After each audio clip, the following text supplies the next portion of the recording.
Siap. Pertama-tama saya ucapkan terima kasih kepada dosen pengampu kami, Ibu Tri Purwati, dan perkenalkan sebelumnya nama saya Rika Pemiluri dan sebagai moderator pada diskusi dan presentasi pada hari ini, dan ini adalah rekan-rekan kami sebagai presenter. Perkenalkan, nama saya Rika Purwati dan saya Mulia Sari. Pada kali ini kami akan membahas presentasi tentang PSAK 30 tentang akuntansi leasing.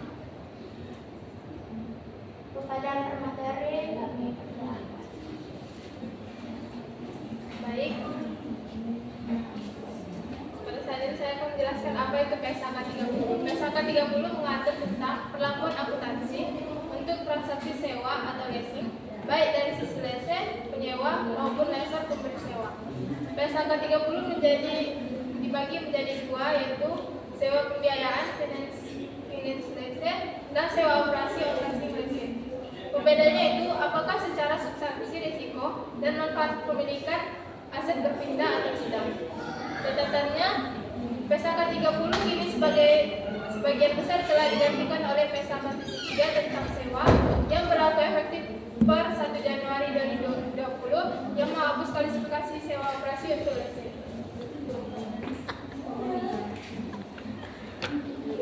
Sewa pembiayaan yaitu mengalihkan secara situasional seluruh risiko dan manfaat kepemilikan aset ke lessee. Sewa operasi yaitu sewa selain sewa pembiayaan di mana risiko dan manfaat kepemilikan tetap pada lessor. Pengakuannya yaitu pada akuntansi lessee penyewa, sewa pembiayaan diakui sebagai aset dan liabilitas kewajiban sebesar nilai wajar aset atau nilai kini dari pembayaran sewa minimum dan aset disusutkan. Dan sewa operasi yaitu mengakui pembayaran sewa sebagai beban dengan metode garis lurus selama masa sewa. Sebagai akuntansi lessor atau pesewa, sewa pembiayaan diakui sebagai piutang sewa sebesar investasi neto dan menghentikan pengakuan aset. Untuk sewa operasi, aset tetap disajikan dalam laporan posisi keuangan lessor dan pendapatan sewa diakui secara garis lurus.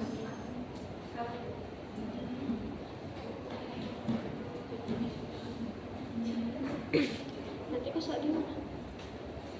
Baik, di sini kita akan membahas tentang pengungkapan dari leasing atau sewa. Nah, hasilnya leasing dan lessor, begitu penyewa ataupun yang memberikan sewa wajib mengungkapkan kebijakan akuntansi, jumlah pembayaran yang dibangun dan informasi penting lainnya adalah catatan laporan keuangan. Terus di sini dalam pengungkapan laporan keuangannya, perusahaan harus mengungkapkan yang pertama itu adalah nilai tercatat aset sewa, yang kedua rincian pembayaran sewa minimum, yang ketiga jangka waktu sewa, yang keempat kebijakan yang berlaku untuk akuntansi leasing, dan yang kelima itu kewajiban sewa yang belum dibayar atau utang tercatat. Terus nih, untuk contoh dari transaksi akuntansi leasing ini itu ada kasus sewa pembiayaan di mana PTA menyewa mesin selama 5 tahun dengan pembayaran tahunan 20 juta mulai 1 Januari. Nah, pembayaran tahunan 20 juta ini mulai dari 1 Januari. Nilai wajar mesin ini 100 juta dan tingkat bunganya adalah 10%. Maka pada saat tanggal 1 Januari-nya kita akan mencatat mencatat aset hak guna dan kewajiban sewa ini, di mana di debitnya itu aset hak guna mesin senilai 100 juta dan di kreditnya adalah utang sewa atau kewajiban sewa senilai 100 juta. Terus yang kedua, jika pembayaran angsuran pertama atas sewa mesin ini, maka sesuai dari soal itu sudah tercatat 20 juta setiap tahun, di mana di sini utang sewanya di debit karena kita membayar sebesar 20 juta dan di kreditnya adalah uang kita atau bank yang berkurang sebesar 20 juta. Terus jika kita mencatat beban bunga pada akhir tahun atau penyesuaian pada akhir tahun 31 Desember, maka kita akan menghitung dulu besar bunga atau sisa utang kita, di mana besar bunga dikali nilai wajar mesin dikurang dengan angsuran pokokan pertama, yaitu sebesar 8 juta. Maka akunnya kita mencatat beban bunga didebit pada utang bunga di kredit sebesar 8 juta.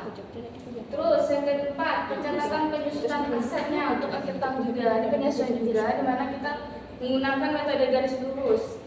Nilai wajar dibagi umur masa ekonomis, nilai mesin 5 tahun. Maka jumlah beban penyusutan per tahunnya yaitu 20 juta. Jurnalnya beban penyusutan mesin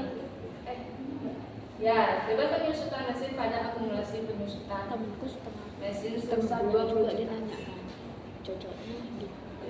Baik, di sini bagi untuk selanjutnya saya serahkan ke moderator. Baiklah, menjelaskan materi dari yang tadi, kami akan membuka sesi tanya jawab bagi teman-teman yang ingin bertanya dipersilakan.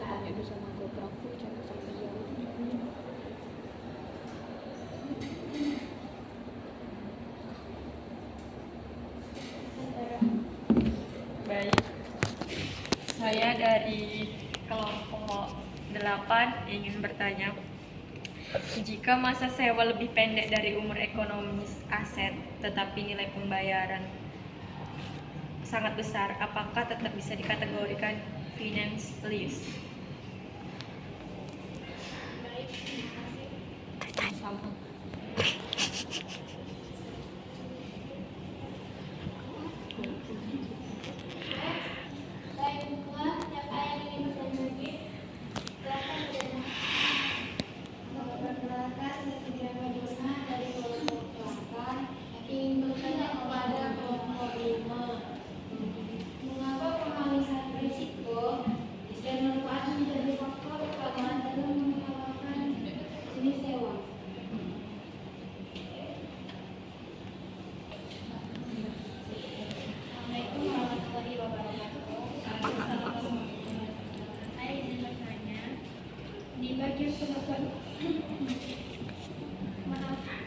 Di bagian pengakuan lese disebutkan bahwa sewa pembiayaan mengakui aset dan liabilitas di neraca. Jika sebuah perusahaan sengaja mencatat semua sewanya sebagai sewa operasi, padahal seharusnya pembiayaan agar utangnya tidak terlihat besar di neraca, apa dampaknya terhadap rasio utang terhadap perusahaan tersebut? Apakah ini bisa dianggap sebagai manipulasi laporan keuangan? Baiklah, terima kasih kepada teman-teman yang telah memberikan pertanyaan kepada kelompok 5. Saya akan kembalikan kepada presenter untuk menjawab pertanyaan tersebut. Baik, saya menjawab pertanyaan dari Rawani. Pertanyaannya, jika masa sewa lebih pendek dari umur ekonomis, aset tetapi nilai pembayaran sangat besar, apakah tetap bisa dikategorikan financial asset? Ya, jawabannya dapat dikategorikan sebagai financial asset. Karena financial asset itu tidak hanya dilihat dari lamanya masa sewa, tetapi dari substansi ekonomi transaksi. Apakah risiko dan manfaat kepemilikan berpindah secara substansi ke penyewa, seperti yang ada di sana. Terima kasih. Baik, untuk jawaban pertanyaan selanjutnya itu dari Mbak Dona. Mengapa ada risiko dan manfaat menjadi faktor utama dalam menentukan jenis sewa? Nah, jawabannya sangat penting sekali karena dalam pertanyaan risiko dan manfaat ini sangat memberikan hubungan timbal balik antara lesor dan resiko. Dan dimana ini akan menjadi jika seandainya faktor risiko dan manfaat ini tidak diperhatikan, bisa memberikan bagi lesor atau penyewa atau yang memberikan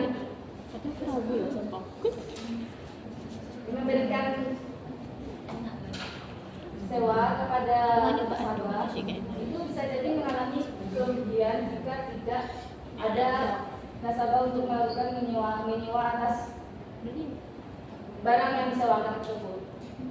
Nah, hal ini akan memberikan dampak yang risiko yang sangat besar bagi lessor. Jika risiko tidak dialihkan, maka pemilik asli ini atau lessor ini masih menanggung risiko apakah aset tersebut masih bisa digunakan kembali atau tidak. Terus jika tidak memperhatikan manfaatnya bagi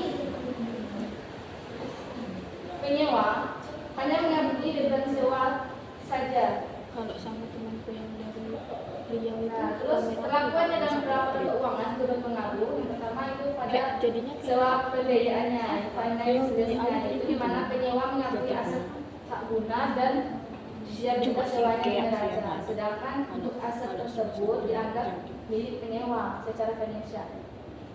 Dan sebagai sewa operasinya, penyewa hanya mengakui beban sewa saja secara kata.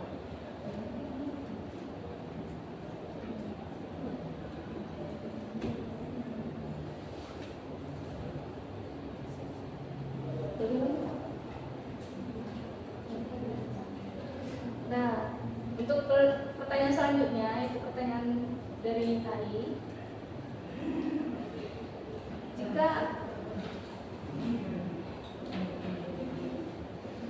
Jika perusahaan sengaja mencatat semua sewa sebagai sewa operasi agar utang yang tidak terlihat besar, apakah dampaknya terhadap debt of equity ratio-nya? Maka di sini apakah termasuk manipulasi? Nah, jawabannya ya, karena bisa dikategorikan sebagai memanipulasikan laporan keuangan.